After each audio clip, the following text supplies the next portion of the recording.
So when you look at members of the energy intensive users group, what does worst case scenario planning look like for the winter coming in the UK?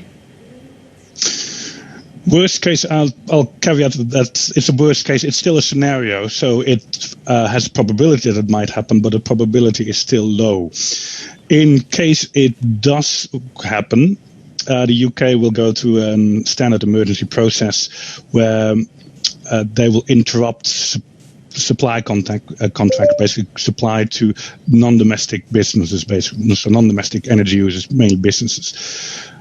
Including energy-intensive industries. But within that process, certain glassworks, kilns, and blast furnaces are exempt from that, put on a priority list if their asset value is more than 50 million. So they will not be interrupted in the first. Yep. Based on your own estimates on a worst-case scenario in this winter, you've talked about which industries might have an exemption, but which industries might be worst hit in the worst-case scenarios, and which kind of areas might be shut down, which sectors of the economy?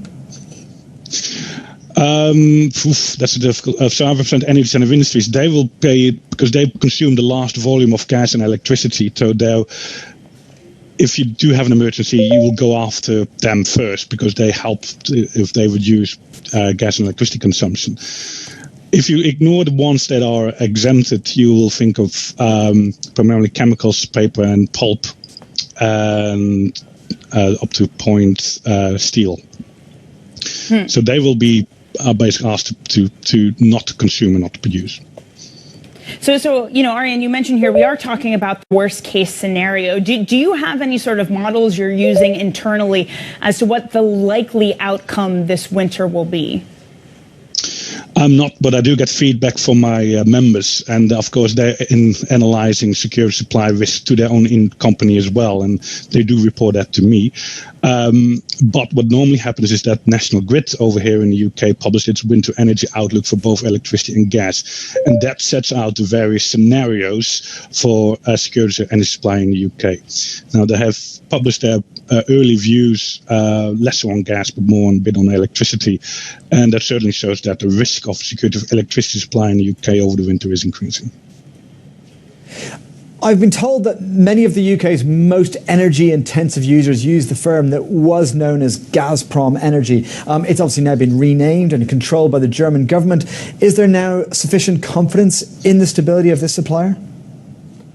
Yes, I think so. There's much more confidence because initially we had the risk that sanctions would apply to the two entities that Gazprom entities operate in the UK. But with the German intervention and the comfort they provided to the market, that has stabilized itself.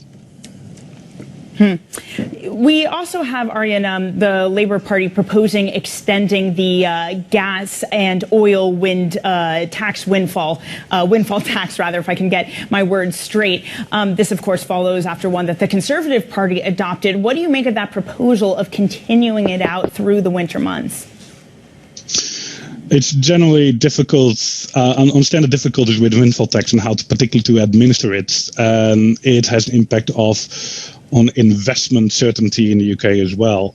Then again, if companies make excessive profits that they wouldn't have automatically otherwise made because of this particular circumstances, there may be a case for that. But it's a difficult balance to strike, and I always leave it up to the Treasury.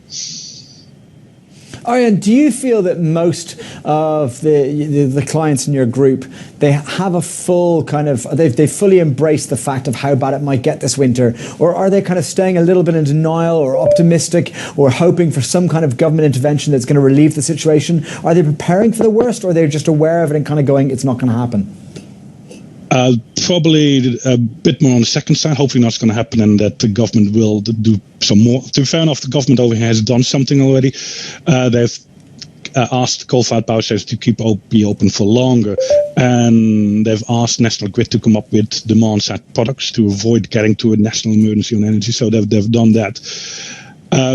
However, the full extent of the full risk is not yet known until National Grid publishes its full winter outlook, and that's only due for early October. So until then, it's still a little bit uncertain for energy center industries whether they should invest in, for example, backup or not.